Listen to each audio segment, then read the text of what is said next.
সবার অবস্থান এখন একই মেরুতে। আরও স্পষ্ট করে বললে, শেখ হাসিনার বাংলাদেশ প্রত্যাবর্তন ইস্যুতে এখন সবাই এক।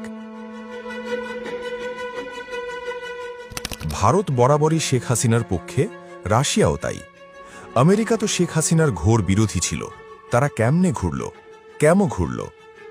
শেখ হাসিনার প্রবল দেশপ্রেম যেমন আমেরিকাকে মুগ্ধ করেছে, তেমনি উগ্রবাদ ইস্যুতে তার সুদৃঢ় অবস্থান গুরুত্বপূর্ণ নিয়ামক হিসাবে কাজ করেছে।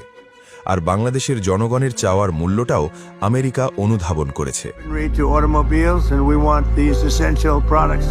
শেখ হাসিনা তার প্রায় ২১ বছরের প্রধানমন্ত্রিত্বের জমানায় কখনো দেশের ভূখণ্ড ও সম্পদ বিদেশিদের হাতে তুলে দিতে সম্মত হননি। এই বাংলাদেশের সম্পদ বেচে ক্ষমতায় আসতে হবে, শেখ মুজিবের মেয়ে কখনো সেটা চায় না। এমনকি ২০২৪ সালের ৫ অগস্ট পট পরিবর্তনের পরও দেশের স্বার্থ বিকিয়ে দিতে রাজি হননি বঙ্গবন্ধু কন্যা শেখ হাসিনা। ইউনূস আমলে অনুষ্ঠিত নির্বাচনের আগে শেখ হাসিনার কাছে প্রস্তাব দেওয়া হয়েছিল বাংলাদেশের বন্দর, পাহাড়, দ্বীপ ও সমুদ্র নিয়ে আমেরিকার স্বার্থে কাজ করতে সম্মত হলে আওয়ামী লীগকে নির্বাচনে অংশ নেওয়ার সুযোগ দেওয়া হবে। কিন্তু তিনি চরম বিপর্যয়ের সময়ও দেশের স্বার্থ বিকিয়ে দিতে রাজি হননি। অন্যদিকে মহাজন ইউনূস কিংবা তারেক রহমানকে দিয়ে নিজেদের অর্থনৈতিক স্বার্থ হাসিল হলেও তাদের সময়ে বাংলাদেশে উগ্রবাদের ব্যাপক বিস্তার চিন্তায় ফেলে দেয় আমেরিকাকে। সার্বিক বিবেচনায় আমেরিকা নিশ্চিত হয়েছে শেখ হাসিনা আমেরিকাকে শুধু নয়, ভারত, রাশিয়া কিংবা চীন কারো কাছেই দেশের স্বার্থ বিকিয়ে দেবেন না। আবার বাংলাদেশের স্থিতিশীলতা নিশ্চিত ও উগ্রবাদ নিয়ন্ত্রণও একমাত্র তার পক্ষে সম্ভব। ফলে জয় হয়েছে শেখ হাসিনার দেশপ্রেমের। আমেরিকাও এসে দাঁড়িয়েছে শেখ হাসিনার পাশে।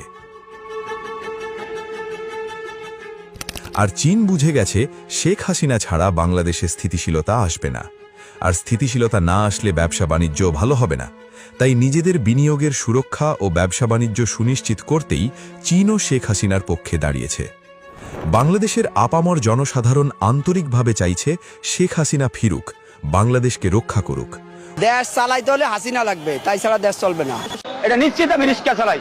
আমি দৈনিক যদি 50টা প্যাসেঞ্জার টানি, 45টা প্যাসেঞ্জারই আওয়ামী লীগের কথা খাই। শেখ হাসিনা ডিসেম্বরে আগেই আসবে, যদি আল্লাহ তারে আনে ইনশাআল্লাহ। আওয়ামী লীগ যাওয়ার পরে আমাদের ব্যবসা একদম ডাউন। বালা তো ছিলাম আওয়ামী লীগের আমলে।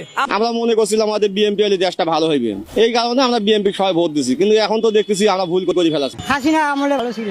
আমি নিরাপত্তা, আমাদের যে জানমালের নিরাপত্তার ক্ষেত্রে আওয়ামী লীগকে আবার নিয়ে আসবে। এই রিক্সাওয়ালা সব শেখ হাসিনার গদিত বসায় দিব। অন্যদিকে 4 বিশ্ব শক্তিও এক হয়েই চাচ্ছে শেখ হাসিনার প্রত্যাবর্তন। তাহলে কি মেটিকুলাস গোষ্ঠীর নতুন কোন